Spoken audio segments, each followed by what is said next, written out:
हिमालय की तलहटी में एक भव्य और समृद्ध राज्य था, सौरगढ़। यह राज्य अपनी सुंदरता और समृद्धि के लिए प्रसिद्ध था। पर्वतों से घिरा यह इलाका हरे भरे खेतों, कलकल बहती नदियों और प्रसन्नचित्त ग्रामीणों से भरा था। सौरगढ़ पर शासन करते थे राजा वीरेंद्र सिंह। वे दयालु, न्यायप्रिय और साहसी थे। प्रजा उन्हें केवल राजा ही नहीं बल्कि देवता समान मानती थी। उनके शासन में हर कोई सुखी था। लोग अपने खेतों में काम करते, व्यापारी खुलेआम व्यापार करते और मंदिरों में शांति का वातावरण बना रहता। लेकिन सुख के दिन हमेशा स्थायी नहीं होते। पर्वतों के उस पार एक काले और भयावह क्षेत्र में गहरी गुफा के भीतर एक राक्षस रहता था। उसका नाम था कालकेतु। उसका शरीर पहाड़ जैसा विशाल, आंखें अंगारों जैसी लाल और दांत तलवार जैसे लंबे थे। हाथ में एक विशाल गदा थी, जिसकी एक ही चोट से पहाड़ भी टूट सकता था। राक्षस दिन के उजाले से बचता, लेकिन रात ढलते ही गांवों पर हमला करने निकल पड़ता। वह निर्दोष लोगों को अपना शिकार बनाता और गांव के गांव उजाड़ देता। धीरे धीरे उसका आतंक बढ़ता गया और अंततः वह सौरगढ़ की सीमा तक पहुंच गया। एक रात उसने सौरगढ़ के गांव पर हमला किया।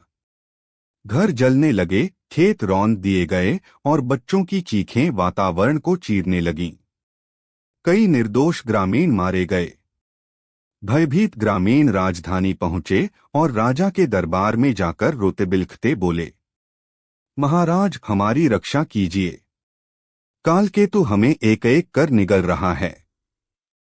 यदि उसे न रोका गया तो हम सब नष्ट हो जाएंगे।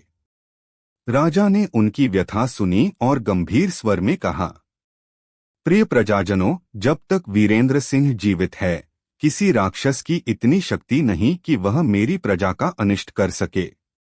मैं स्वयं उस राक्षस का अंत करूंगा।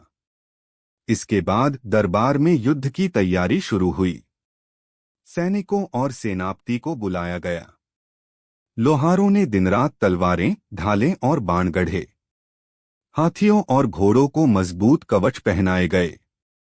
सेना ने युद्ध की तैयारियां पूरी की। युद्ध पर निकलने से पहले राजा मंदिर गए।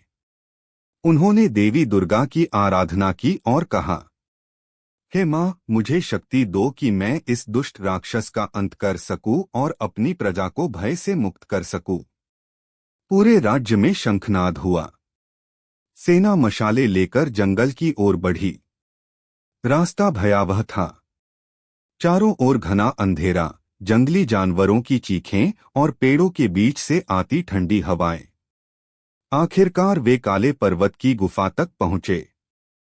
जैसे ही सेना गुफा के पास खड़ी हुई, धरती कांपने लगी। गड़गड़ाहट के साथ कालकेतु प्रकट हुआ। उसकी दहाड़ से आसमान गूंज उठा। उसने गरजकर कहा, अरे मानवों, तुम मेरे सामने तिनके समान हो। आज मैं तुम्हें भी निगल जाऊंगा। राजा वीरेंद्र सिंह निर्भीक खड़े हुए और बोले, कालकेतु, तू निर्दोषों पर अत्याचार करता है। आज तेरा अंत निश्चित है। युद्ध छिड़ गया। अग्निबाणों की वर्षा से आकाश लाल हो गया।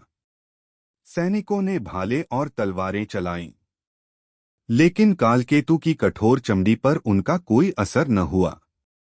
राक्षस ने गदा घुमाई। उसकी एक ही चोट से कई सैनिक जमीन पर गिर पड़े। घोड़े भागने लगे, हाथी घायल हो गए। रक्त से युद्धभूमि लाल हो गई। राजा स्वयं घोड़े पर सवार होकर आगे बढ़े। उनकी तलवार नवरत्न बिजली की तरह चमक रही थी।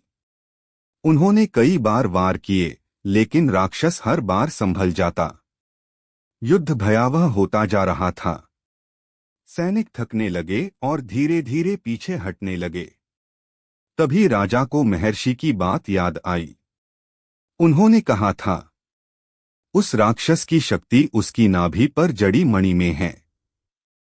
जब तक वह मणि अक्षुण्ण है, कालकेतु अजेय रहेगा।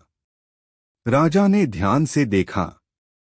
सचमुच राक्षस की नाभि पर एक चमकती मणि थी जो चांदनी जैसी आभा बिखेर रही थी।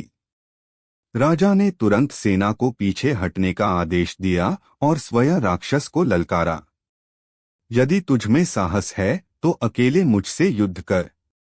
राक्षस ने क्रोध में गरजते हुए राजा पर प्रहार किया। उसी क्षण राजा ने छलांग लगाई और अपनी तलवार नवरत्न से सीधा वार किया। तलवार बिजली की तरह चमकी और राक्षस की नाभि की मणि टूट गई। कालकेतु चीखा। उसकी शक्ति क्षीण होने लगी। उसका विशाल शरीर डगमगाने लगा। राजा ने दूसरा वार किया और उसका सीना भेद डाला। भयंकर गर्जना के साथ कालकेतु भूमि पर गिर पड़ा। उसका विशाल शरीर धीरे धीरे धरती में समा गया। क्षण भर में अंधकार हट गया।